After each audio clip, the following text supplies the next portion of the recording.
আশুলিয়ায় হত্যার পর ৬ মরদেহ পোড়ানোর মামলায় ট্রাইব্যুনাল ২-এ রাজসাক্ষী এসআই শেখ আফজালুল হকের সাক্ষ্য গ্রহণ শুরু হয়েছে। ট্রাইব্যুনালে তিনি জানিয়েছেন, ওসি সায়েদের নির্দেশে এএসআই বিশ্বজিৎ সহ কয়েকজন পুলিশ আন্দোলনকারীদের গুলি করে হত্যা করে।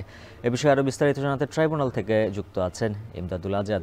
ইমদাদ জানাবেন, রাজসাক্ষী এসআই আফজালুল তার সাক্ষ্যে আর কি জানিয়েছেন?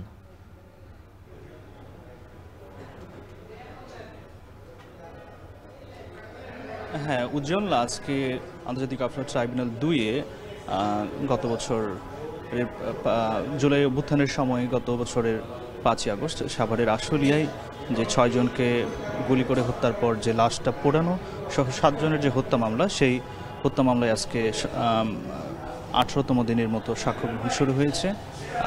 এই মামলায় আজকে সাক্ষ্য দিচ্ছেন, রাজসাক্ষী হিসেবে সাক্ষ্য দিচ্ছেন পুলিশের সাবেক এসআই শেখ আফজালুল হক। শেখ আফজালুল হকের জবানবন্দিতে তিনি আজকে যেটি বলেছেন, তিনি নিজেকে নির্দোষ দাবি করেছেন এবং তিনি বলেছেন যে ওই ঘটনায় ওই ৫ই আগস্টের দিন আশুলিয়া থানার ওসি সায়েদ সহ এবং অন্যান্য পুলিশ সদস্য বিশ্বজিৎ সহ তাদের নেতৃত্বে ছাত্র জনতাকে গুলিবর্ষণ করা হয় এবং তিনি নিজেকে সেখানে নির্দোষ দাবি করেছেন। আর ট্রাইব্যুনাল ১-এ বিচারপতি গোলাম মুর্তুজা আর ট্রাইব্যুনাল ১-এ আরও একটি সাক্ষ্য গ্রহণ হচ্ছে।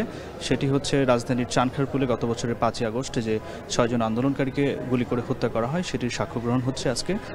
সেখানে সেই মামলার যে মূল তদন্ত কর্মকর্তা মনিরুল ইসলাম আজকে সাক্ষ্য দেওয়ার কথা রয়েছে।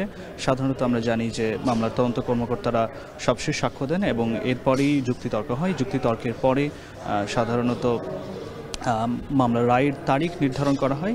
হয়তোবা এরপরে পরবর্তী ধাপে আমরা জানতে পারবো যে চানখারপুলের মামলার রায়ের তারিখ কবে নির্ধারণ হবে মনিরুল ইসলামের সাক্ষ্য গ্রহণের মধ্য দিয়ে। তো উজ্জ্বল, এই ছিল আমার কাছে ট্রাইব্যুনাল থেকে সর্বশেষ। আন্তর্জাতিক অপরাধ ট্রাইব্যুনাল থেকে যুক্ত ছিলেন ইমদাদুল আজাদ।